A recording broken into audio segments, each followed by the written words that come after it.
اللہ والصلاة والسلام وعلی آلہ وصحبہ ومن والہ۔ محترم بھائیوں اور دینی بہنوں، السلام علیکم ورحمۃ اللہ وبرکاتہ کا یہ 20واں اور آخری کلاس ہے۔ اس کلاس میں ہم پچھلے کلاسز میں پڑھی گئی باتیں مختصر طریقے سے دہرا رہے ہیں۔ یاد رکھیں کہ ہم نے کہا تھا پچھلے کلاسوں میں بھی کہ ہمیں اس کورس میں صرف 9 صورتیں یاد کرنی ہیں، سورہ فاتحہ کے ساتھ سورہ العصر، سورہ الکوثر، سورہ النصر، سورہ الکافرون، سورہ المسد، سورہ الاخلاص، سورہ الفلق اور سورہ الناس۔ پھر ہم نے عقیدہ میں پچھلے ہفتہ اللہ پر ایمان کے بارے میں تفصیل سے جانا تھا، کیونکہ ایمان کے 6 پلرز ہوتے ہیں: اللہ پر ایمان لانا، فرشتوں پر ایمان لانا، کتابوں پر ایمان لانا، رسولوں پر ایمان لانا، آخرت کے دن پر ایمان لانا اور اچھی بری تقدیر پر ایمان لانا۔ آج ہم ایمان کے باقی پلرز کو جانیں گے۔ دوسرے نمبر پر فرشتوں پر ایمان لانا ہے۔ ایمان کے 6 پلرز میں سے ایک پلر ہے فرشتوں پر ایمان لانا۔ اس کے بغیر ایک آدمی کا ایمان مکمل نہیں ہوتا۔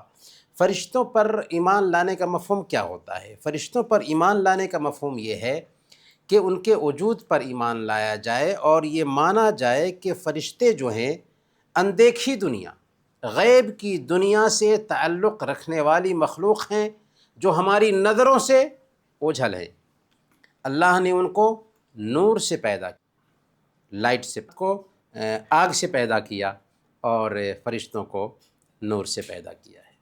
تو اللہ تعالیٰ نے فرشتوں کو نور سے پیدا کیا، انسان کو مٹی سے پیدا کیا اور جنات کو آگ سے پیدا کیا ہے۔ کہ عزت والے فرشتے ہیں، بڑے ہی باعزت فرشتے ہیں، باعزت بندے ہیں۔ یسبحون اللیل والنہار لا یفترون، کہ وہ دن رات اللہ کی تسبیح میں لگے ہوتے ہیں، تھکتے نہیں ہیں۔ گویا کہ فرشتے عبادت میں لگے ہوئے ہیں، تسبیح میں لگے ہوئے ہیں، وہ تھکتے ہی نہیں ہیں، وہ نافرمانی ہی نہیں کرتے۔ انسان نافرمانی کرتا ہے، فرشتے نافرمانی نہیں کرتے۔ لا یعصون اللہ ما امرہم ویفعلون ما یؤمرون، اللہ ان کو جس چیز کا حکم دیتا ہے اس کی نافرمانی نہیں کرتے، اور اللہ جن کاموں پر لگا دیتا ہے اس میں لگے رہتے ہیں۔ ہم انسان کتنی اللہ کی نافرمانی کرتے ہیں، لیکن اللہ کے جو فرشتے ہیں وہ اللہ کی نافرمانی نہیں کرتے۔ کچھ فرشتے ہیں جن کے نام اللہ نے بتایا ہے اور بہت سارے فرشتے ہیں اللہ نے نہیں بتایا۔ جبریل علیہ السلام ان میں ایک فرشتے ہیں جو وحی لانے پر مامور تھے۔ اسی طریقے سے میکائیل علیہ السلام ایک فرشتے ہیں جن کا کام ہے بارش برسانا اور رودی پہنچانا۔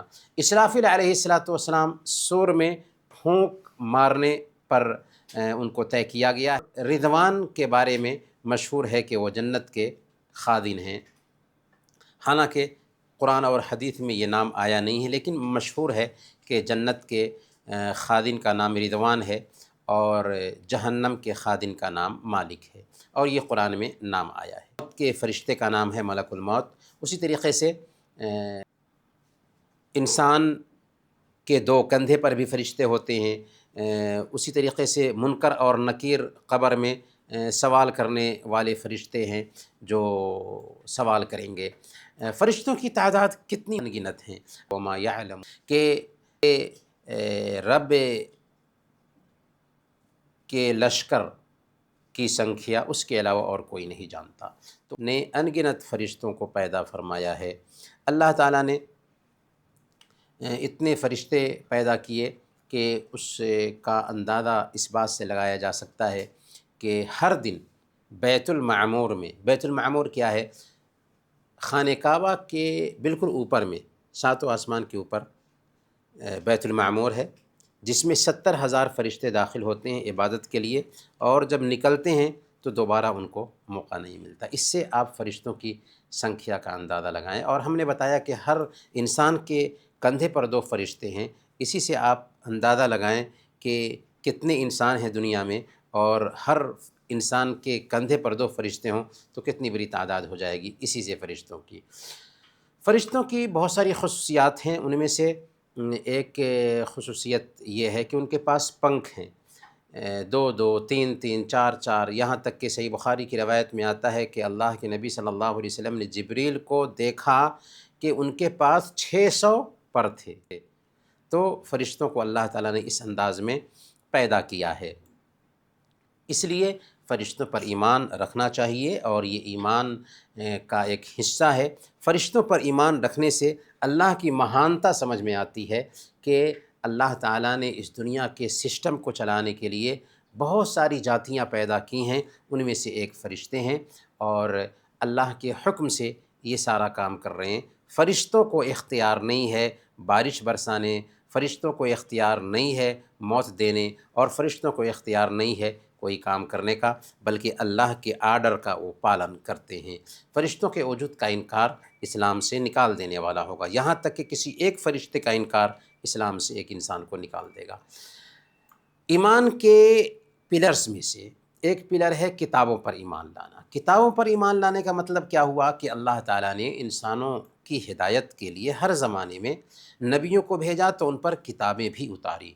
یہ کتابیں ہدایت تھیں، ان میں روشنی تھی، لیکن اللہ تعالیٰ نے شروع میں ہر قوم میں نبیوں کو بھیجا تو ان کے اوپر کتابیں اتاری۔ یہ کتابیں اسی زمانے کے لوگوں کے لیے ہوتی تھیں، جیسے اللہ تعالیٰ نے تورات اتارا حضرت موسیٰ علیہ السلام، یہ بنی اسرائیل کے لیے اتری۔ انجیل اتارا حضرت عیسیٰ علیہ السلام پر، زبور اتارا حضرت داؤد علیہ السلام پر، یہ سب بنی اسرائیل کے انبیاء تھے۔ اسی طریقے سے ابراہیم علیہ السلام اور حضرت موسیٰ علیہ السلام کے اوپر بھی صحیفے اترے تھے۔ اور سب سے اخیر میں اللہ قرآن اتارا۔ قرآن کریم اور دوسری کتابوں میں فرق یہ ہے کہ قرآن اللہ رب العالمین نے صرف مسلمانوں کے لیے نہیں اتارا بلکہ سارے انسانوں کے لیے اتارا، یہاں تک کہ جنات کے لیے بھی اتارا، اور قیامت کے دن تک کے لیے اتارا ہے۔ تو گویا کہ پہلے جو تھیں اس قوم کے لیے ہوتی تھیں، لیکن قرآن نے اپنے اترنے کے بعد پچھلی ساری کتابوں کو منسوخ کر دیا، اور قرآن محفوظ کتاب بھی ٹھہری۔ اللہ تعالیٰ نے سورہ الحجر آیت نمبر 9 میں بیان فرمایا، اِنَّا نَحْنُ نَزَّلْنَا الذِّكْرَ وَإِنَّا لَهُ لَحَافِظُونَ، کہ ہم نے ہی اس ذکر یعنی قرآن کو اتارا ہے اور ہم ہی اس کی حفاظت کرنے والے ہیں۔ قرآن کی جو شکچھائیں ہیں، قرآن کا جو میسیج ہے، یہ میسیج ہر زمانے کے لیے اور ہر جگہ کے لیے بالکل ماڈرن ہے اور اپ ٹو ڈیٹ ہے۔ کیوں ماڈرن اور اپ ٹو ڈیٹ ہے؟ اس کے کسی بھی قانون میں کیوں نہیں پایا جاتا؟ اس لیے نہیں پایا جاتا ہے کہ قرآن کا جو حکم ہے یہ فطرت پر بیس کرتا ہے، نیچر پر بیس کرتا ہے، اور جو فطری چیزیں ہوتی ہیں ان میں چینجنگ نہیں آتی۔ جیسے زمین میں چینجنگ کی ضرورت نہیں، آسمان میں چینجنگ کی ضرورت نہیں، ہوا اور پانی میں چینجنگ کی ضرورت نہیں، سورج کی روشنی میں چینجنگ کی ضرورت نہیں، ساگ سبزی میں چینجنگ کی ضرورت نہیں۔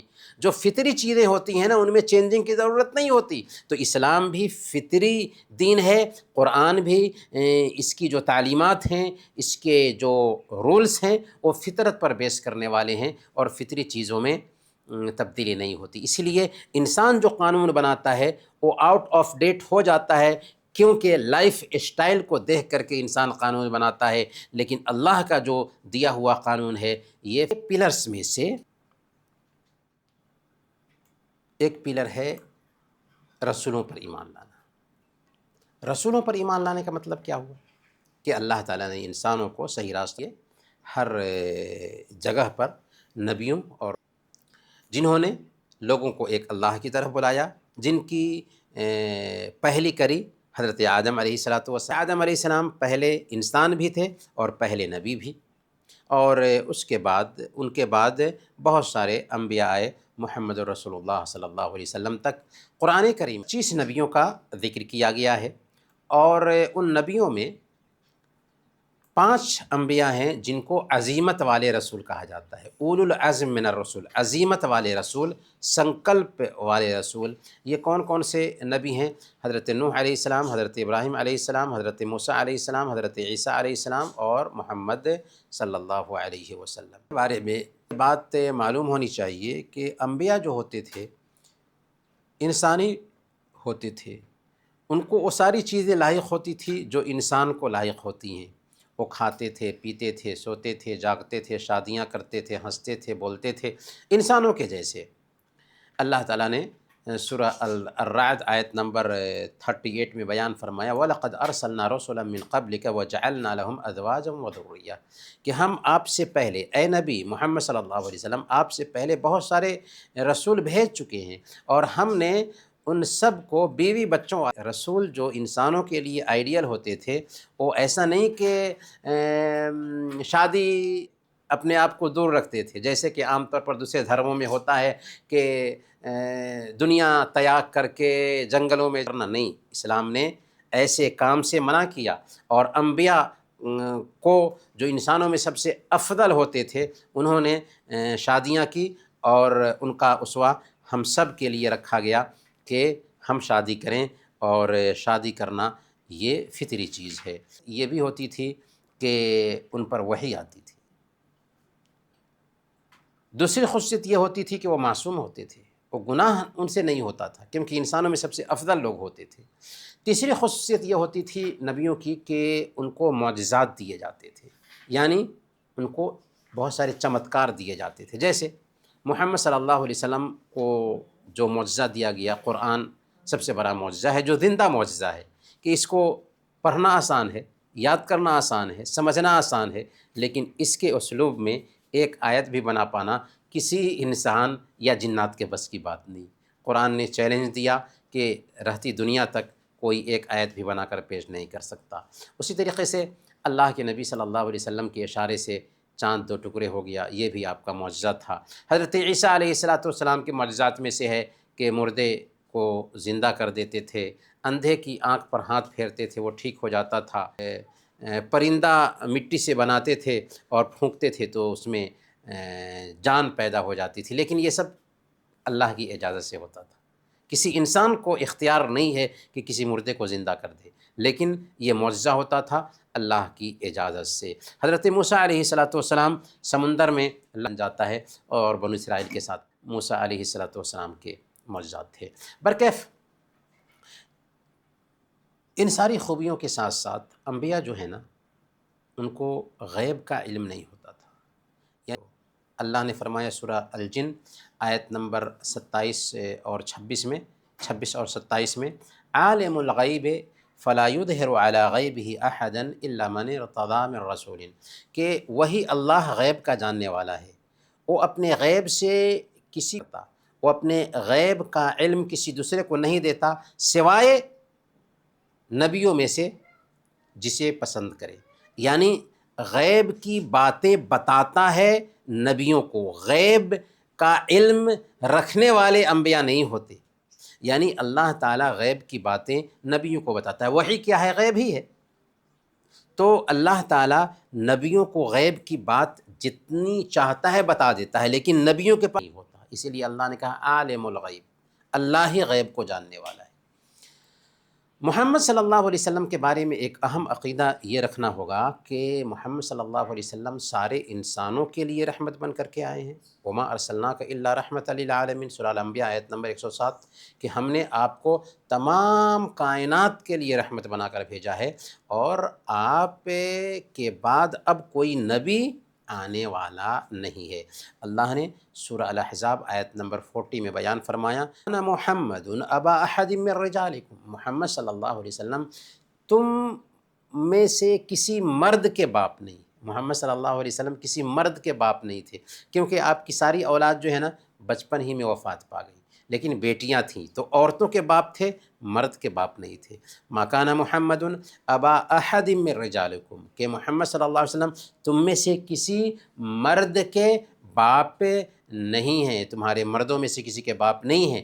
ہاں ولیکن رسول اللہ و خاتم النبیین، لیکن اللہ کے رسول اور خاتم النبیین ہیں، نبیوں کے سلسلہ کو اینڈ کرنے والے ہیں، ختم کرنے والے ہیں۔ اب آپ کے بعد کوئی نبی نہیں آئے گا۔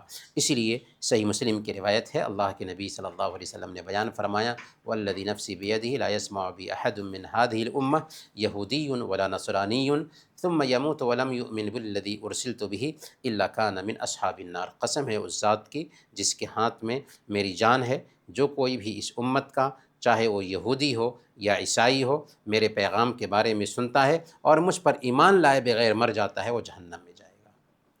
تو یہ عقیدہ ہمارا ہونا چاہیے کہ آپ آخری نبی ہیں، اب انسانوں کو نجات مل سکتی ہے قیامت کے دن تک تو صرف محمد صلی اللہ علیہ وسلم کو فالو کرنے میں ہی مل سکتی ہے۔ ایمان کے پلرز میں سے ایک پلر ہے آخرت کے دن پر ایمان لانا۔ آخرت کی شروعات کب سے ہو جاتی ہے؟ موت سے ہی۔ اس طریقے سے قبر جو ہے نا، یہ جہنم کے گڈھوں میں سے ایک گڈھا ہے یا جنت کے باغیچوں میں سے ایک باغیچہ ہے۔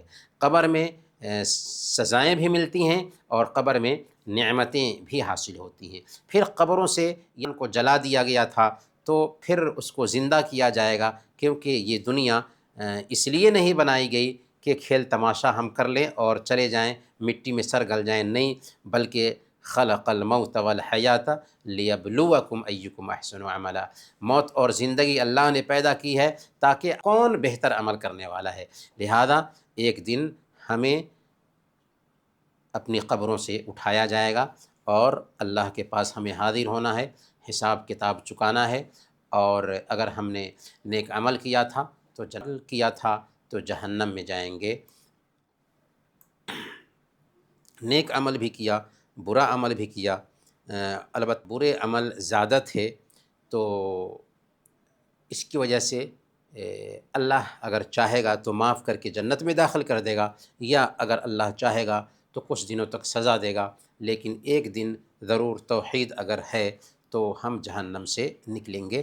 یہ ہمارا عقیدہ ہونا چاہیے آخرت کے دن کے حوالے سے۔ آخرت کے دن میں ایک چیز حشر پر ایمان لانا بھی ہے، یعنی قبروں سے ہم نکلیں گے اور محشر یہ سیریا میں ہوگا، شام میں سارے انسانوں کو اکٹھا ہونا ہے اور وہیں پر سارے انسان اللہ رب العالمین کے پاس حساب و کتاب چکانے والے ہیں۔ اسی طریقے سے حساب و کتاب پر بھی ایمان لانا ضروری ہے۔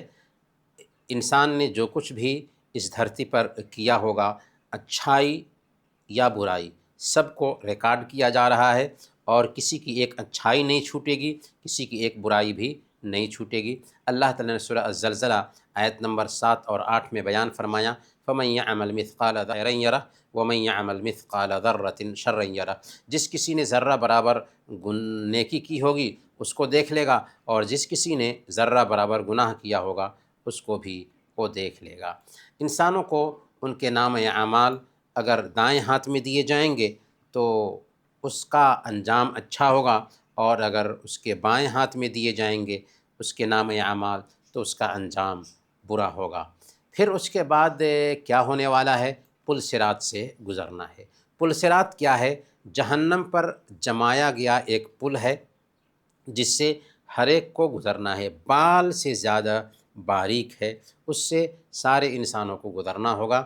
پل صراط کو کچھ لوگ بہت تیزی میں پار کر لیں گے اور کتنے لوگ اسی میں الجھ جائیں گے اور الجھ کر کے جہنم میں گر جائیں گے، اور جو نیک لوگ ہوں گے تیزی میں پار کر کے جنت میں داخل ہوں گے۔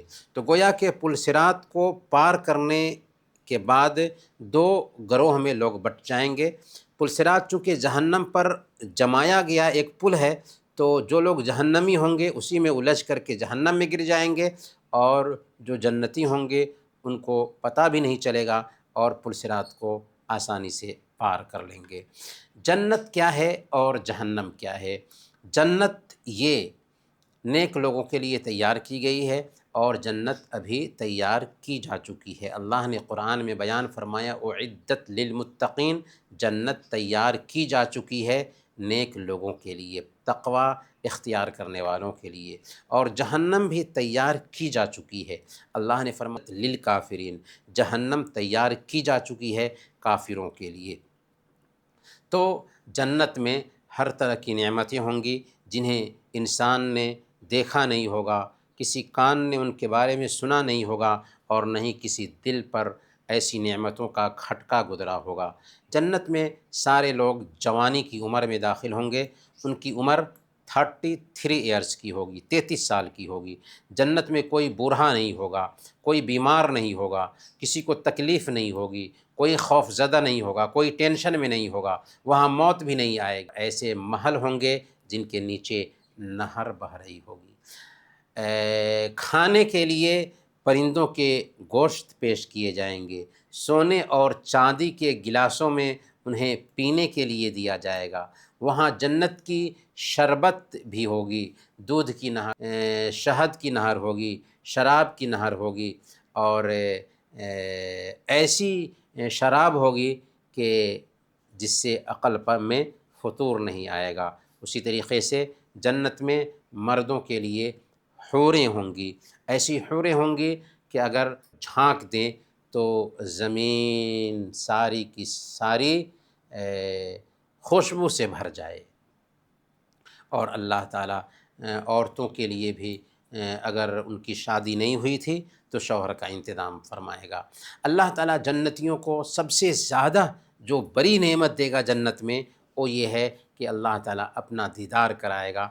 جب جنتی اللہ کو دیکھ لیں گے تو سب سے بڑی نعمت ان کو حاصل ہو جائے گی، اس سے بڑھ کر ان کے لیے کوئی نعمت نہیں ہوگی۔ اللہ نے سورہ القیامہ آیت نمبر 22 اور 23 میں فرمایا، وجوہ یومئذ ناظرہ الی ربہا ناظرہ۔ اس دن کتنے چہرے ہوں گے جو تر و تازہ اور چمک رہے ہوں گے، اپنے رب کی طرف دیکھ رہے ہوں گے۔ یہ کب ہوگا؟ یہ جنت میں ہوگا۔ جہنمی اللہ کو نہیں دیکھ پائیں گے، لیکن جنتی اللہ کو دیکھیں گے، اور یہ جنت کی سب سے بڑی نعمت ہوگی۔ جہنم کیا ہے؟ یہ سزا کا گھر ہے، اللہ نے کافروں، مشرکوں اور گناہ گاروں کے لیے تیار کیا ہے۔ جہنم میں جہنمیوں کو پینے کے لیے کیا ملے گا؟ کھولتا ہوا پانی دیا جائے گا۔ جہنمی جب جلیں گے تو ان کے بدن سے جو پیپ اور خون بہہ رہا ہوگا، اس کے لیے ایک نہر ہوگی، اور اس کو کھولایا جا رہا ہوگا، اسی میں سے اس کو پلایا جائے گا۔ وہ پئیں گے تو ان کا پیٹ پھٹ جائے گا، ان کی آنتیں ٹکڑے ٹکڑے ہو جائیں گی، اور پھر سب کچھ ٹھیک ہو جائے گا۔ یعنی ایسا نہیں ہے کہ پیٹ پھٹ گیا، آنتیں ٹکڑے ٹکڑے ہو گئیں اور ختم، عذاب کا سلسلہ ختم، پھر پیاس لگے گی اور ان کا جسم بالکل صحیح ہو جائے گا، اور پھر سزا دی جاتی رہے گی۔ ان کا کھانا کیا ہوگا؟ زقوم ہوگا، جس کا ایک قطرہ اگر زمین پہ گر جائے تو اللہ کے نبی صلی اللہ علیہ وسلم نے کہا کہ زمین کی ساری ہریالی میں زہر پھیل جائے۔ ان کے کپڑے کیسے ہوں گے؟ آگ کے کپڑے ہوں گے، اور لوہے کے ہتھوڑے ہوں گے جن سے ان کو مارا جائے گا۔ جہنم کی آگ کیسی ہوگی؟ دنیا کی آگ کے مقابلے میں 70 گنا زیادہ ہوگی۔ میرے بھائیوں، یہ باتیں اس لیے بیان کی جاتی ہیں تاکہ ہم جنت میں جانے کی تیاری کر سکیں اور جہنم سے بچ سکیں۔ جنت میں ہے تو نیکی کے کام کرنے ہوں گے، اور جہنم میں جانا ہے تو برائیوں میں لگے رہنا ہوگا۔ تو یہ دنیا کھیل تماشا نہیں ہے، کوئی گیم نہیں ہے، بلکہ ایک دن ہم سب کی زندگی میں وہ ہے کہ موت آئے گی، اور موت جو ہے نا، یہ ایسا نہیں ہے کہ اس کے بعد کچھ بھی ہونا نہیں ہے، بلکہ قبر سے ہی آخرت کی زندگی شروع ہو جاتی ہے۔ اسی لیے جیتے جی ہمیں آخرت کی تیاری کرنی چاہیے۔ ایمان کے پلرز میں سے آخری پلر ہے تقدیر پر ایمان لانا۔ تقدیر پر ایمان لانے کا مطلب کیا ہے؟ تقدیر پر ایمان لانے کا مطلب یہ ہے کہ اس کائنات میں جو کچھ بھی ہوتا ہے اللہ کے فیصلے سے ہوتا ہے۔ اللہ نے سب چیز کے بارے میں فیصلہ کر دیا ہے، لکھ دیا ہے، سب کچھ فائنل کر دیا ہوا ہے۔ اسی کو ہم تقدیر کہتے ہیں۔ اور تقدیر پر ایمان لانے میں 4 چیزیں آتی ہیں۔ کتنی چیزیں؟ 4 چیزیں آتی ہیں۔ پہلے نمبر پر یہ ایمان لایا جائے کہ اللہ تعالیٰ ہر چیز کا علم رکھتا ہے، ہر چیز کا اس کے پاس علم ہے۔ جو ہوا، جو ہو رہا، جو ہوگا قیامت کے دن تک، سب چیز کا اللہ علم رکھتا ہے۔ دوسرے نمبر پر اس بات پر ایمان لایا جائے کہ اللہ تعالیٰ نے ہر چیز کے بارے میں نوٹ کر دیا ہے۔ ہمیں کیا ملنے والا ہے، آپ کو کیا ملنے والا ہے، کب کس کے ساتھ کیا ہونے والا ہے، سب چیز کو نوٹ کر دیا ہے۔ اور ہم جو کرتے ہیں اللہ کے نوٹ کرنے کی وجہ سے نہیں کرتے، بلکہ ہم اپنے اختیار سے کرتے ہیں۔ اسی لیے دنیا میں اس اختیار سے کرنے کی وجہ سے دنیا والے ہم کو انعام بھی دیتے ہیں، دنیا والے ہم کو سزا بھی دیتے ہیں۔ اچھا کام کیے تو انعام ملتا ہے، برا کام کیے تو سزا ملتی ہے۔ ویسے ہی اللہ تعالیٰ بھی ایک انسان کو انعام دے گا، سزا دے گا، اپنے نوٹ کرنے کی بنیاد پر نہیں بلکہ بندے کے عمل کی بنیاد پر۔ تو بندہ مجبور نہیں، اپنے اختیار سے عمل کرتا ہے، لیکن اللہ کا علم وشال ہے، اس لیے اپنے علم کی بنیاد پر اس نے چیزوں کو نوٹ کر دیا ہے۔ تیسرے نمبر پر اللہ تعالیٰ ہر چیز کا پیدا کرنے والا ہے۔ جو چیز بھی اس دھرتی پر ہے، جو مخلوق پر ہے، سب کا پیدا کرنے والا صرف اللہ تعالیٰ ہے۔ اور چوتھے نمبر پر تقدیر میں یہ چیز آتی ہے کہ جو کچھ بھی ہوتا ہے اللہ تعالیٰ کی چاہت سے ہی ہوتا ہے، اللہ کے ارادے سے ہی ہوتا ہے۔ تو علم، کتابت، تخلیق اور مشیت، علم، کتابت، مشیت اور تخلیق، یہ چار چیزیں ہیں جو تقدیر کے مراتب کہلاتی ہیں۔ اب ہم فقہ میں، چونکہ ہم نے بتایا کہ ہم یہ کتاب ختم کر چکے ہیں اور جو کچھ بھی ہم نے پڑھا ہے اسے دہرا رہے ہیں، تو فقہ میں بھی جو باتیں ہم نے پڑھی ہیں ان میں سے پچھلے اسباق میں طہارت کے بارے میں نماز کے احکام بھی بتا چکے ہیں۔ تو شروع کریں گے زکوٰۃ سے۔ اسلام کے پلرز میں سے تیسرا پلر زکوٰۃ ہے۔ زکوٰۃ گویا کہ اسلام کا پلر ہے۔ اگر زکوٰۃ دیتے ہیں تو گویا کہ ہم اسلام کے ایک پلر کو گرا رہے ہیں۔ اسی لیے قرآن میں آپ دیکھیں گے کہ نماز اور زکوٰۃ کا ساتھ ساتھ بہت جگہوں پر ذکر ہوتا ہے۔ اس سے پتہ یہ چلتا ہے کہ نماز ایک بدنی عبادت ہے تو زکوٰۃ ایک مالی عبادت ہے، اور مسلمان کو اگر اس کے پاس مال ہے تو اس کے لیے ضروری ہے کہ وہ زکوٰۃ دے۔ زکوٰۃ کن چیزوں میں واجب ہوتی ہے؟ بنیادی طور پر چار چیزوں میں زکوٰۃ واجب ہوتی ہے۔ سونا میں، اور اسی سے ملتی جلتی چیز ہے چاندی اور نقدی سکے۔ تو گویا کہ سونا، چاندی اور نقدی سکے پہلے نمبر پر۔ دوسرے نمبر پر تجارتی سامان، تیسرے نمبر پر جانور، اور چوتھے نمبر پر زمینی پیداوار۔ تو سونا اور چاندی اور نقدی سکے کی زکوٰۃ کا طریقہ کیا ہوگا؟ اگر کسی کے پاس 85 گرام سونا ہے اور 595 گرام چاندی ہے اور اس پر سال گزر جاتا ہے تو اس کا حساب لگائیں گے مارکیٹ کے ریٹ کے حساب سے، اور جتنے پیسے ہوتے ہیں ان پیسوں کی زکوٰۃ دینی ہوگی 2.5 کے حساب سے، 2.5% کے حساب سے۔ نقدی سکے کی زکوٰۃ کیسے دیں گے؟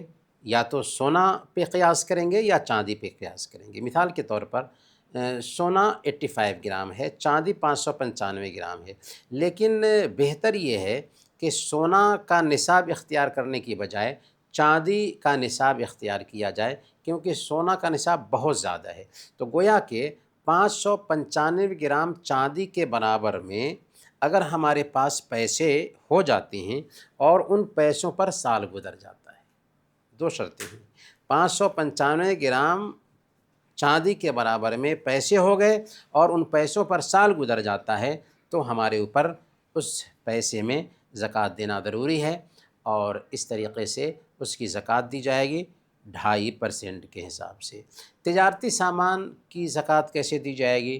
سامان تجارت جو ہے، جس کی ہم تجارت کر رہے ہوتے ہیں، سال جب گزر جائے تو سارے سامان کی ہم قیمت لگائیں گے، جو بھی سامان ہے اس کی قیمت لگائیں گے اس وقت کے ریٹ کے حساب سے، اور جو قیمت بنتی ہے نا اس قیمت کی زکوٰۃ دینی ہے 2.5 کے حساب سے، 2.5% کے حساب سے۔ اچھا، جانوروں کی زکوٰۃ کا کیا سسٹم ہوگا؟ اونٹ اگر 5 سے کم ہو تو زکوٰۃ نہیں ہے، گائے اگر 30 سے کم ہو تو اس میں زکوٰۃ نہیں ہے، اور بکریاں اگر 40 کم ہو تو اس میں نہیں ہے۔ یہ مختصر بات یاد رکھیے جانوروں کے تعلق سے۔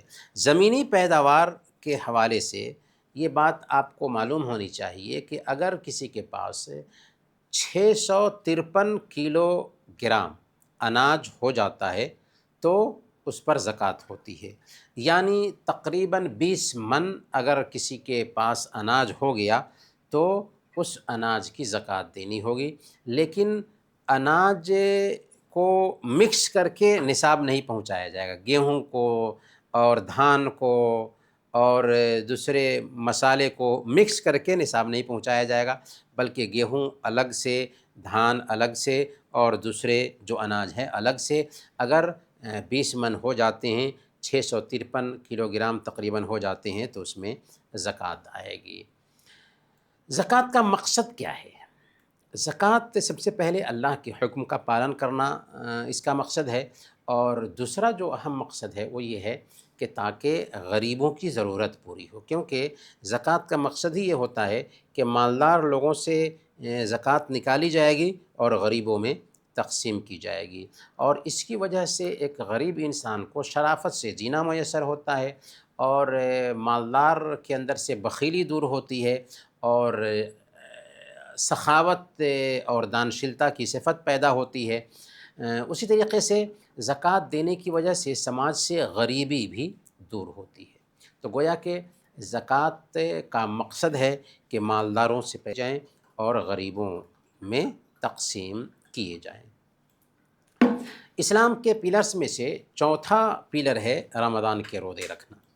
اللہ تعالیٰ نے بیان فرمایا سورہ البقرہ آیت نمبر 183، یا ایھا الذین آمنوا کتب علیکم الصیام کما کتب علی الذین من قبلکم لعلکم تتقون، کہ اے ایمان والو تم پر روزے فرض کیے گئے ہیں جس طرح تم سے پہلے لوگوں پر فرض کیے گئے تھے۔ مقصد کیا ہے؟ تاکہ تمہارے اندر تقوی پیدا ہو جائے۔ گویا کہ روزہ اس لیے فرض کیا گیا ہے تاکہ ہمارے اندر تقوی پیدا ہو جائے۔ تقوی کیا ہے؟ اللہ کی نگرانی کا احساس پیدا ہو جائے، ہم گناہوں سے بچنے لگ جائیں، ہم نیکیوں کے کام کرنے لگ جائیں، ہم اکیلے میں بھی ہوں لیکن یہ احساس ہو کہ کوئی تو نہیں دیکھ رہا ہے لیکن رب ہمارا دیکھ رہا ہے۔ روزہ کہتے ہیں کہ عبادت کی نیت سے فجر کے وقت سے لے کر سورج ڈوبنے تک کھانے پینے اور روزہ توڑ دینے والی چیزوں سے اپنے آپ کو روک لینا، یہ ہے روزہ۔ روزہ کا مقصد کیا ہوتا ہے؟ اس کا فائدہ کیا ہے؟ سب سے پہلے اللہ کی اطاعت کرنی، دوسرے نمبر پر روزہ رکھنے کی وجہ سے ایک انسان کو تقوی کی ٹریننگ حاصل ہوتی ہے، کہ ابھی ہم نے جانا کہ ایک انسان جب روزہ رکھتا ہے تو روزہ رکھنے کی وجہ سے وہ اس قابل ہو جاتا ہے کہ گناہوں سے بچ سکے اور نیکیوں کا کام کر سکے، اور اس کے دل میں اللہ کی نگرانی کا احساس پیدا ہو سکے۔ یہ اصل مقصد ہے روزہ رکھوانے کا، اور روزہ کی وجہ سے صبر کی تعلیم بھی ملتی ہے، اخلاص کی تعلیم بھی ملتی ہے، کہ کوئی دیکھتا نہیں ہے اس کے باوجود ایک انسان بھوک برداشت کرتا ہے اور پیاس برداشت کرتا ہے۔ روزہ کا مقام اور مرتبہ کیا ہے؟ تو اللہ کے بیان فرمایا، صحیح بخاری اور صحیح مسلم کی روایت ہے،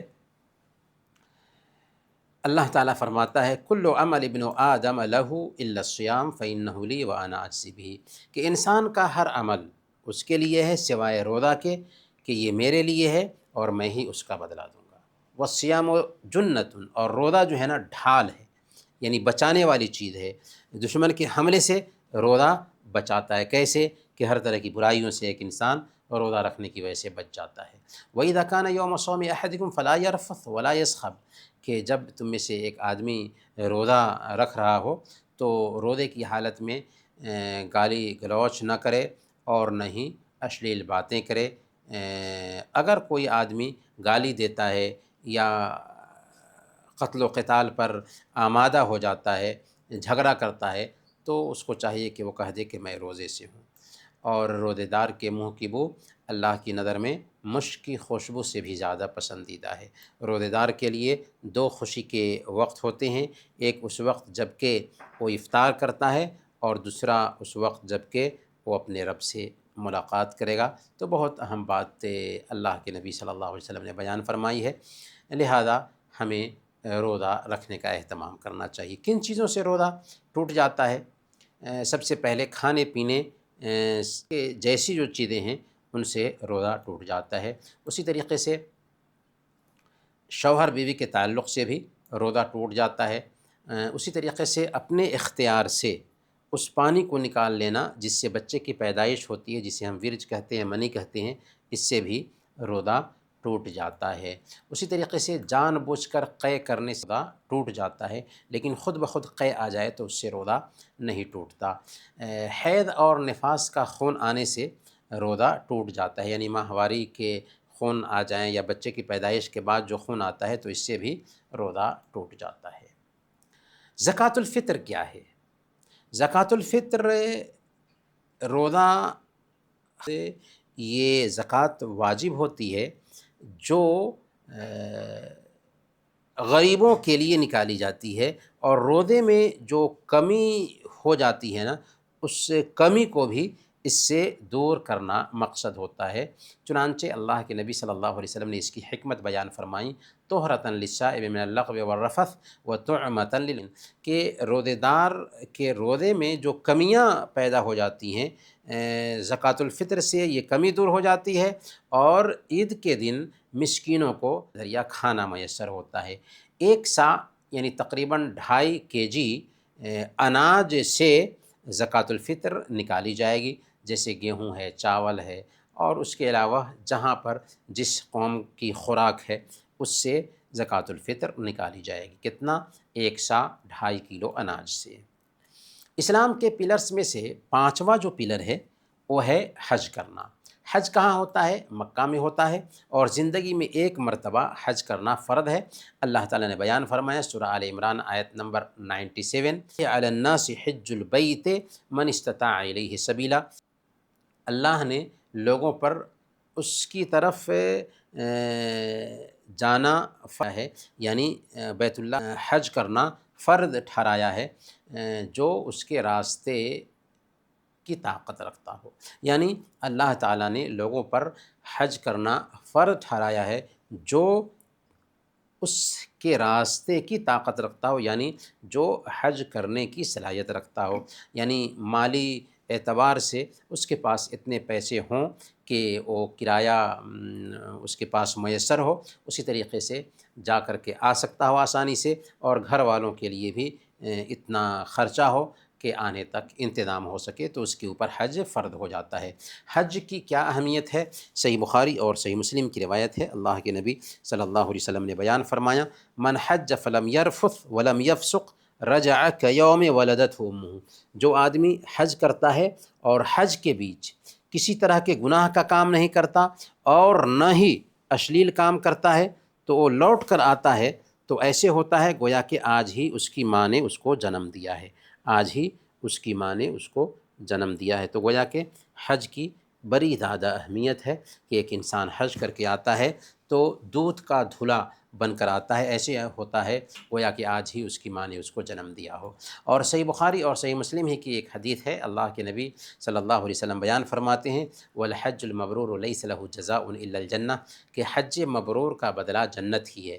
حج مبرور کیا ہے؟ یعنی ایسا حج جس میں گناہ کا کام نہ کیا گیا ہو، اور حج کر کے آئے حاجی تو نیکی کے کام میں لگا رہے، برائیوں کی طرف توجہ نہ دے، تو ایسا حاجی جو ہے نا حج مبرور کرنے والا ہوتا ہے، اور ایسے حاجی کو جنت کا گویا کہ سرٹیفکیٹ مل جاتا ہے۔ فائدہ کیا ہے؟ سب سے پہلے اللہ کی اس میں اطاعت ہوتی ہے، اور دوسرے نمبر پر ایک طرح سے اس میں اسلام کے ایک یونیورسل میسیج کا اعلان ہوتا ہے کہ دنیا کے کونے کونے سے حج میں لوگ حاضر ہوتے ہیں، اور ایک عالمی اجتماع ہوتا ہے حج کے اندر۔ قیامت کے دن کی ایک طرح سے یاد بھی وہاں پر تازہ ہوتی ہے، اور سب سے بڑی بات یہ ہے حج میں رنگ اور نسل اور بالکل خاتمہ ہو جاتا ہے۔ اسی لیے امریکی افریقی نسل کا ایک امریکی لیڈر میلکم ایکس جب اسلام قبول کرتا ہے اور حج کرنے آتا ہے، اور حج کے اندر دیکھتا ہے کہ سب لوگ ایک ہی لباس میں ہیں، ایک ہی تکبیر، ایک ہی تلبیہ زبان پر ہے، اور جہاں جانا ہوتا ہے ایک ساتھ جاتے ہیں، جہاں ٹھہرنا ہوتا ہے ایک ساتھ ٹھہرتے ہیں، یہ دیکھ کر کے فرق کا صحیح علاج، بھید بھاؤ کا صحیح علاج۔ اگر کسی کو حج کرنا ہے تو اس کو چاہیے کہ حج کا طریقہ سیکھے، اور حج کیسے صحیح ہوگا اس کے بارے میں جانکاری حاصل کریں۔ اب ہم جانتے ہیں نکاح کے بارے میں۔ اللہ تعالیٰ نے نکاح اس لیے مشروع کیا ہے تاکہ ایک انسان فطری زندگی گزار سکے، اور اللہ تعالیٰ نے انسان کے اندر جو شہوت رکھی ہے مرد اور عورتوں کے اندر، وہ شہوت جائز طریقے سے اس کی پوری ہو سکے۔ اللہ تعالیٰ نے سورہ الروم آیت نمبر 21 میں بیان فرمایا، وَمِنْ آيَاتِهِ أَنْ خَلَقَ لَكُم مِّنْ أَنفُسِكُمْ أَزْوَاجًا لِتَسْكُنُوا إِلَيْهَا۔ اللہ کے وجود کی نشانیوں میں سے ایک نشانی یہ ہے کہ اللہ نے تمہارے ہی جنس سے تمہارے لیے بیویاں پیدا کی تاکہ تم ان سے سکون حاصل کرو۔ گویا کہ اللہ تعالیٰ نے شادی کا رشتہ اس لیے رکھا ہے کہ ایک انسان کو سکون مل سکے۔ گویا کہ شادی میں عجیب طریقے سے انسان کو سکون ملتا ہے۔ نکاح کے صحیح ہونے کی شرطیں کیا ہیں؟ پہلے نمبر پر شوہر اور بیوی کی تعین ہو جائے، اشارہ سے ہو، نام سے ہو، کیفیت بیان کر کے ہو، پہچان سے ہو، تعین ہونی چاہیے کون شوہر ہوگا کون بیوی ہوگی۔ دوسرے نمبر پر میاں بیوی کی رضامندی بھی ہونی چاہیے، زبردستی شادی نہیں ہو سکتی۔ تیسرے نمبر پر عورت کے لیے ولی کا ہونا ضروری ہے۔ مرد کے لیے ولی کی ضرورت نہیں، لیکن عورت کے لیے ولی کا ہونا ضروری ہے۔ اللہ کے نبی صلی اللہ علیہ وسلم نے بیان فرمایا، لا نکاح الا بولی، ولی کے بغیر نکاح نہیں ہوتا۔ اور چوتھی شرط یہ ہے کہ نکاح پر 2 گواہ بھی رکھے جائیں۔ تو یہ 4 اہم شرطیں ہیں نکاح کے لیے۔ یہاں پر ایک اور مسئلہ جاننا ہے کہ وہ کون کون سی عورتیں ہیں جن سے نکاح کرنا اسلام میں حرام ہے۔ ایسا نہیں ہے کہ ساری عورتوں سے شادی ہو سکتی ہے اسلام میں، قطعاً نہیں۔ کچھ عورتیں ہیں جن سے شادی نہیں ہو سکتی کیونکہ رشتہ کا تعلق ہوتا ہے ان سے، اس لیے ان سے شادی نہیں ہو سکتی۔ وہ کون کون سی عورتیں ہیں؟ 2 طرح کی عورتیں ہوتی ہیں۔ پہلے نمبر پر وہ عورتیں جو نسب کی وجہ سے حرام ہوتی ہیں، اور دوسرے نمبر پر وہ عورتیں جو سبب کی وجہ سے حرام ہوتی ہیں۔ تو نسب کی وجہ سے وہ کون کون سی عورتیں ہیں جو حرام ہوتی ہیں، ان کو جانتے ہیں۔ 7 عورتیں ہیں جو نسب کی وجہ سے حرام ہوتی ہیں۔ پہلے نمبر پر ماں، دوسرے نمبر پر بیٹی، چوتھے نمبر پر بہن کی بیٹی، اور 5ویں نمبر پر بھائی کی بیٹی۔ بہن کی بیٹی کا مطلب بھانجی، بھائی کی بیٹی کا مطلب بھتیجی، اور 6 نمبر پر خالہ، اور 7ویں نمبر پر پھوپھی۔ یہ 7 عورتیں ہیں جن سے شادی نہیں ہو سکتی۔ خالہ کا مطلب ماں کی بہن، پھوپھی کا مطلب باپ کی بہن۔ تو یہ 7 عورتوں سے شادی نہیں ہو سکتی ہے۔ دوسرے نمبر پر وہ عورتیں جو سبب کی وجہ سے حرام ہوتی ہیں، وہ کون کون سی عورتیں ہیں؟ دودھ پینے کی وجہ سے 7 عورتیں حرام ہوتی ہیں، وہی عورتیں جو سبب کی وجہ سے حرام ہوتی ہیں، یعنی دودھ شریک ماں بیٹی، دودھ شریک بہن، دودھ شریک بھتیجی، دودھ شریک بھانجی، شریک خالہ، اور دودھ شریک پھوپھی۔ اور دوسرے نمبر پر سبب کی وجہ سے جو حرام ہوتی ہیں وہ ہے سوتیلی ماں۔ سوتیلی ماں سے شادی نہیں ہو سکتی۔ اسی طریقے سے ساس سے شادی نہیں ہو سکتی۔ اسی طریقے سے بیٹے کی بیوی یعنی بہو سے شادی نہیں ہو سکتی۔ اسی طریقے سے بیوی کی بیٹی، بیوی کسی عورت کے پاس میں بیٹی تھی کسی شوہر سے، اور اس نے طلاق دے دیا یا شوہر وفات پا گیا اور اس سے شادی کر رہا ہے، تو اس کی بیٹی جو ہے نا، عورت کی جو بیٹی ہے، اس سے بھی شادی نہیں کر سکتا اگر اس کے ساتھ میں اس نے دخول کیا ہے تو۔ ہوتے ہیں جو وقتی طور پر حرام ہوتی ہیں، جیسے ایک ساتھ 2 بہنوں کو جمع کرنا، وقتی طور پر ایسا حرام ہے۔ اگر بیوی کی وفات ہو جاتی ہے تو سالی سے شادی ہو سکتی ہے۔ اس طریقے سے 4 سے زیادہ شادیاں کرنا بھی حرام ہے۔ زیادہ سے زیادہ 4 بیوی ہو سکتی ہے ایک مسلمان کے پاس، لیکن ایک سے زیادہ شادی کرنے کے لیے شرط کیا ہے؟ فَإِنْ خِفْتُمْ أَلَّا تَعْدِلُوا فَوَاحِدَةً، کہ انصاف کر سکتے ہو۔ اگر انصاف نہیں کر سکتے تو ایک سے زیادہ شادی کرنا حرام ہوگا، ناجائز ہوگا۔ کسی دوسرے کے نکاح میں اگر عورت ہے اس نے طلاق دے دیا ہے تو جب تک کہ عدت میں ہو تب تک کہ شادی نہیں ہو سکتی۔ کافر عورت سے بھی شادی نہیں ہو سکتی سوائے شادی کے بعد طلاق کا مسئلہ آتا ہے۔ طلاق یہ ضرورت کے تحت، اور یہ ایسے ہی ہے جیسے کہ اب آخری حل ہے، اب اس کے بعد یا تو جان جائے گی، جیسے دوسرے دھرموں میں ہوتا ہے کہ تو عورت کو اس کا شوہر مروا دیتا ہے، یا بیوی اپنے شوہر کو مروا دیتی ہے تاکہ راستے سے اس کانٹے کو دور کیا جائے۔ اسلام نے آپشن رکھا کہ اب دونوں کا ایک ساتھ رہنا ممکن نہیں ہے تو الگ ہو جاؤ۔ الگ ہو جانے کے بعد آسانی پیدا ہو جاتی ہے، اور یہ فطری رول ہے اسلام کا۔ تو گویا کہ طلاق اسلام کی بیوٹی ہے، اور طلاق دینے کا طریقہ بھی جو اسلام نے بتایا ہے نا، وہ بھی بہت ہی سنہرا ہے کہ سب سے پہلے اگر بیوی کے اندر کمی ہے، کیونکہ طلاق شوہر دیتا ہے اور بیوی کی کمی کی وجہ سے، ورنہ اگر شوہر کی کمی ہے تو خلا ہوتی ہے، اور خلا کا کیا رول ہے وہ ابھی ہم جانیں گے۔ تو طلاق اگر دی جائے گی تو سب سے پہلے دیکھا جائے گا کہ عورت پاک ہو۔ اچھا، ایسی پاکی جس میں وہ اپنی بیوی سے جسمانی تعلق نہ بنایا ہو، اور تیسرے نمبر پر ایک طلاق دے، اور 3 مہینہ تک، یہ چار جو شرطیں ہیں نا، بہت بھاری شرط ہے۔ پاکی میں طلاق دے، ایسی پاکی میں جس میں اس نے اپنی بیوی سے تعلق نہ بنایا ہو، اور اپنی بیوی کے ساتھ 3 مہینے تک ایک بیڈ پر رہے۔ ہوگا کیا کہ 3 مہینے کے اندر اگر انبنی ختم ہو جاتی ہے تو اور رجوع کر سکتے ہیں، اسی کو رجعت کہتے ہیں۔ کیا کہتے ہیں؟ رجعت۔ رجعت تب ہوگی جب کہ عورت سے عدت کے دنوں میں رجوع کیا جائے، اور عدت کے دن کتنے ہوتے ہیں؟ 3 مہینے ہوتے ہیں، یا 3 حیض ہوتے ہیں۔ تو 3 مہینے کے اندر اگر اپنی بیوی سے ایک انسان رجوع کر لیتا ہے تو اس کی رجعت شمار کی جائے گی۔ رجعت کیسے ہوگی؟ بات سے بھی ہو سکتی ہے کہ میں اپنی بات سے رجوع کر رہا ہوں، یا اگر شوہر بیوی کا تعلق بن جاتا ہے تو رجعت ہو گئی۔ تو رجعت کیسے بھی ہو سکتی ہے۔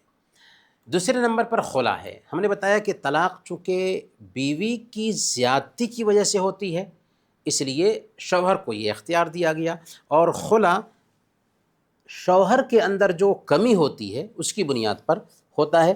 تو یہاں پر بیوی کو اختیار دیا گیا ہے کہ اگر شوہر کے اندر کوئی کمی ہے اور وہ اس کے ساتھ نہیں رہنا چاہ رہی ہے، تو واقعی وہ شرعی عذر ہے تو وہ خلا کرا سکتی ہے۔ صحیح بخاری میں ہے، حضرت ثابت بن قیس کی بیوی نے اللہ کے نبی صلی اللہ علیہ وسلم کے پاس آ کر کے کہا کہ میں ثابت بن قیس کے اخلاق اور دین میں کوئی عیب نہیں نکالتی، لیکن بات یہ ہے کہ میں اسلام میں کفر کی بات پسند نہیں کرتی کہ ان کے ساتھ رہتے ہوئے میں مجھے لگتا ہے کہ میں اللہ کی نافرمانی کر گزروں گی، اس لیے میں چاہتی ہوں کہ ان سے الگ ہو جاؤں۔ تو اللہ کے نبی صلی اللہ علیہ وسلم نے کہا کہ کیا تم باغ جو انہوں نے دیا ہے اسے واپس کرتی ہو؟ تو انہوں نے کہا کہ ہاں، ہم واپس کرنے کے لیے تیار ہیں۔ چنانچہ ثابت بن قیس رضی اللہ تعالیٰ عنہ کو ان کی بیوی نے جو انہوں نے باغ دیا تھا واپس کر دیا، اور اللہ کے نبی صلی اللہ علیہ وسلم نے فرمایا وَطَلِّقْهَا تَطْلِيقًا، کہ باغ واپس لے لو اور ایک طلاق دے دو۔ تو یہ مسائل رہے فقہ کے حوالے سے۔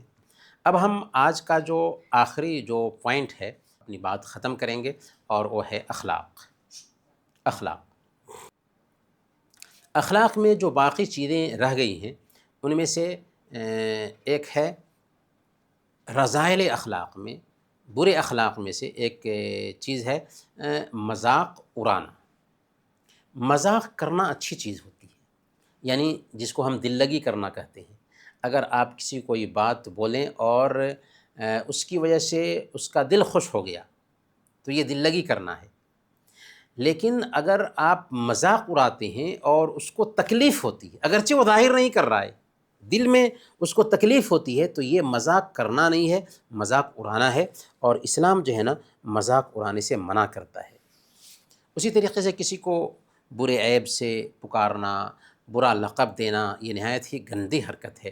اللہ تعالیٰ سورہ الحجرات آیت نمبر 11 میں بیان فرماتا ہے یا ایھا الذین آمنوا لا یسخر قوم من قوم عسى ان یکونوا خیرا منہم، کہ اے ایمان والو، مرد دوسرے مردوں کا مذاق نہ اڑائیں، ممکن ہے کہ یہ ان سے بہتر ہوں۔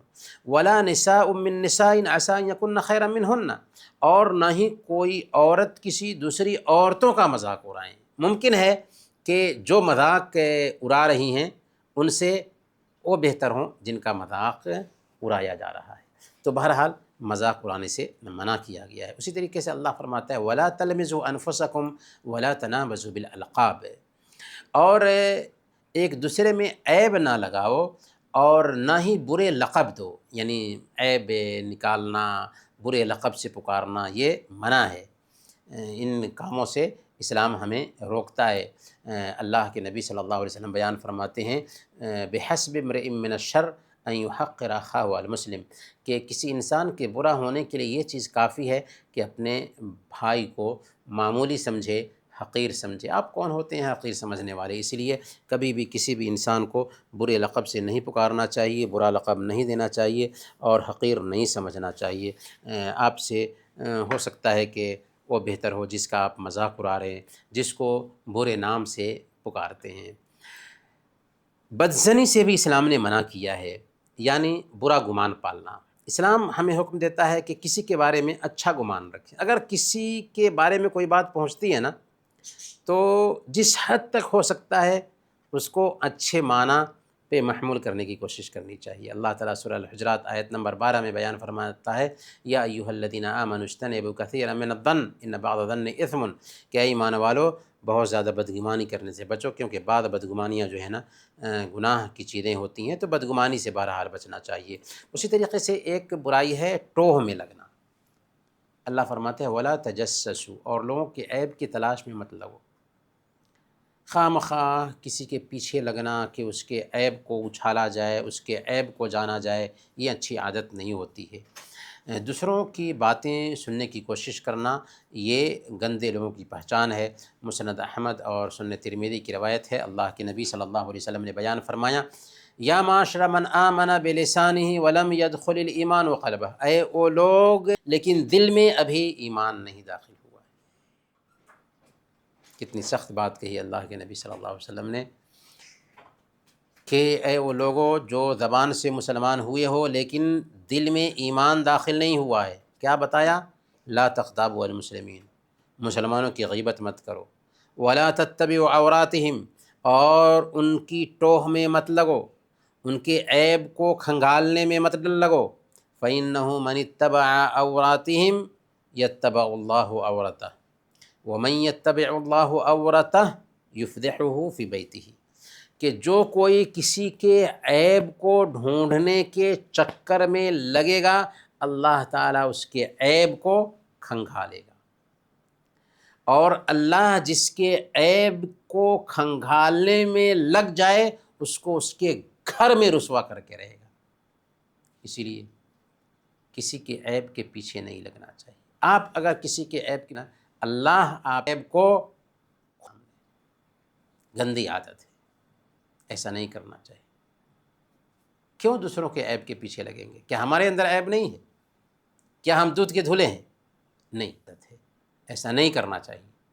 کسی کے دشمن ہی کیوں نہ ہو، ہمیں کسی کے عیب کے پیچھے نہیں لگنا چاہیے۔ اس کا نقصان ہمیں ہوتا ہے، ہمیں اللہ رسوا کر دیتا ہے، ہمارے پردے کو اللہ کھول دیتا ہے۔ اسی لیے دوسروں کے عیب کے پیچھے رسوا ہوں گے، اللہ تعالیٰ گھر میں آپ کو ذلیل کر دے گا۔ تکبر اور گھمنڈ یہ بھی بہت بری عادت ہے۔ تکبر کیا ہے؟ صحیح مسلم کی روایت ہے، اللہ کے نبی صلی اللہ علیہ وسلم نے بیان فرمایا لا يدخل الجنة من كان في قلبه مثقال ذرة من کبر، کہ جس کے دل میں رائی کے دانہ کے برابر بھی تکبر ہوگا وہ جنت میں داخل نہیں ہوگا۔ ایک آدمی نے پوچھا کہ اللہ کے نبی صلی اللہ علیہ وسلم، ایک آدمی یہ چاہتا ہے کہ اس کے کپڑے اچھے ہوں، اس کی جوتی اچھی ہو، تو کیا یہ بھی تکبر میں آئے گا؟ آپ نے فرمایا کہ ان اللہ جمیل یحب الجمال، اللہ تعالیٰ خوبصورت ہے، خوبصورتی کو پسند کرتا ہے، یہ تکبر میں نہیں آتا۔ جوتے اچھے پہنو، لباس اچھے پہنو، یہ تکبر نہیں ہے۔ تکبر کیا ہے؟ الکبر بطر الحق وغمط الناس، تکبر ہے کہ حق سے منہ موڑ لیا جائے اور دوسروں کو حقیر سمجھا جائے، حق سے منہ موڑ لیا جائے اور دوسروں کو حقیر سمجھا جائے۔ تو حق سے منہ موڑنا اور دوسروں کو حقیر سمجھنا یہ گندی عادت ہے۔ تکبر ایک ایسی خصلت ہے کہ اس کی وجہ سے محروم کر دیا جاتا ہے۔ اب ہماری بات ختم ہوگی انشاءاللہ اور اذان کا وقت بھی ہو رہا ہے۔ صحیح بخاری اور صحیح مسلم کی روایت ہے، اللہ کے نبی صلی اللہ علیہ وسلم نے بیان فرمایا کہ ایک آدمی حلہ پہنے ہوئے جا رہا تھا، اس کو اپنی حالت پسند آ رہی تھی، سر میں کنگھی کیے ہوا تھا، چال میں اتراہٹ تھی، اذ خسف اللہ بہ فہو یتجلجل الی یوم القیامہ، اچانک اللہ تعالیٰ نے اس کو زمین میں دھسا دیا اور قیامت کے دن تک وہ زمین میں دھستا چلا جائے گا۔ کتنی سخت بات کہی اللہ کے نبی صلی اللہ علیہ وسلم نے۔ تکبر کا علاج کیا ہے؟ تکبر کا دو علاج یاد رکھیے۔ پہلے نمبر پر اپنے نفس کی حقیقت کو سمجھیں۔ ہم کیا تھے؟ معمولی پانی کا ایک قطرہ تھے۔ ہماری حقیقت کیا ہے؟ ہم پانی کے ایک قطرہ سے پیدا ہوئے ہیں۔ یہی وجہ ہے کہ اللہ کے نبی صلی اللہ علیہ وسلم نے یہ احساس دلایا تھا ایک دن صحابہ کرام کو۔ سنن ابن ماجہ کی روایت ہے، اللہ کے نبی صلی اللہ علیہ وسلم نے صحابہ کرام کے سامنے اپنی ہتھیلی پر تھوکا اور اس میں سے انگلی میں لیتے ہوئے صحابہ کرام کو دکھاتے ہوئے فرمایا کہ اللہ فرماتا ہے انا تعجز ابن آدم وقد خلقتک من مثل هذه، اے آدم کی اولاد تم کیسے مجھے عاجز کر سکتی ہو جبکہ میں نے تجھے اسی جیسی چیز سے پیدا کیا ہے۔ پانی جیسی چیز سے پیدا ہوئے ہو، گھمنڈ کرتے ہو، تکبر کرتے ہو، تمہاری کیا حیثیت ہے؟ تکبر سے بچنے کا دوسرا طریقہ یہ ہے کہ ایک انسان اپنے اندر تواضع پیدا کرے، نرمتا لائے۔ چھوٹا وہ ہوتا ہے جو اپنے آپ کو بڑا ثابت کرتا ہے، اور بڑا وہ ہوتا ہے جو اپنے اندر تواضع لاتا ہے۔ اللہ کے نبی صلی اللہ علیہ وسلم نے بیان فرمایا من تواضع للہ رفعہ اللہ، جو اللہ کے لیے تواضع اختیار کرتا ہے اللہ اس کو بلند کرتا ہے۔ اس لیے ہمیں تکبر سے بچنا چاہیے۔ کچھ سوالات ہیں جن پر اپنی بات ختم کریں گے۔ پہلا سوال ہے توبہ کی قبولیت کی شرطیں بیان کیجیے۔ کیا ہے؟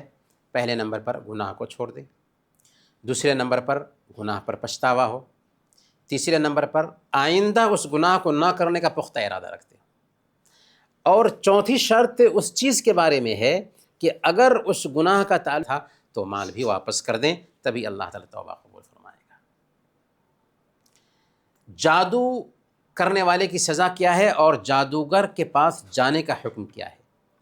جادو سیکھنا اور سکھانا یہ کفر ہے، اور جادوگر کی سزا یہ ہے کہ اس کا سر قلم کر دیا جائے، لیکن کورٹ کو یہ اختیار حاصل نہیں ہے، کسی شخص کو یہ اختیار حاصل نہیں ہے۔